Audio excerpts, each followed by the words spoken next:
Okay, Judd, fantastic win there, 4-0 against Peter Ebdon. How did you feel the conditions played? Were you just all right? It wasn't too bad. I think first day is always a little bit difficult, kind of new cloths. It was playing a little bit slow for the cushions, but I think as the tournament go on, it will start to play nicely. Seems to hit the ball well though. Is that because you feel like you're coming to these tournaments now just relaxed after the Worlds? I mean, you're top of the planet, aren't you? Let's face it. You know, this brand of naughty snooker you're producing is sort of it's the way you like to play, and I suppose you feel like you're in the club some days, do you?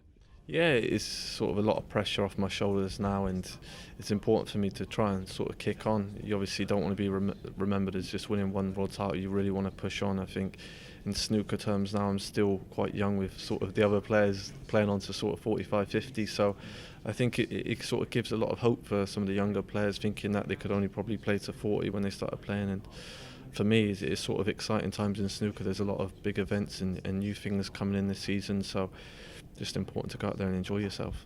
Yeah, and you see these small best of sevens, say small tournaments, but obviously it's a big home nation series. There's 4 events.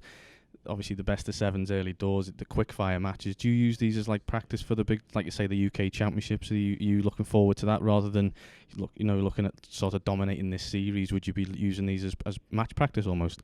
I think until you sort of get to the quarterfinals, I think then it sort of feels like a tournament when it goes down to sort of one table.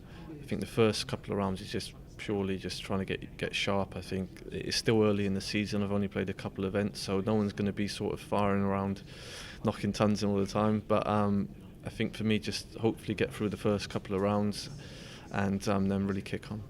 Perfect. And obviously, fresh off your win over in China there in the international, that's a nice way to bounce back after winning the Worlds, wasn't it, to start the season off? Yeah, it was an amazing start. I think sort of the all the pressure was gone. I think I was sort of on cloud 9 out there, and I'd practiced hard for it as well. Normally quite a slow start of the season, but I played hard for a month. I wanted to sort of keep that winning run going, and I didn't want to. In the past, I've seen sort of Stuart struggle with winning the world, and a couple of other players. It can kind of be a big sort of hindrance on yourself. So I made it a big point to sort of go out there and try and get off to a good start. So obviously you've been practicing to win all 4 of these events and take the £1 million home then, have you?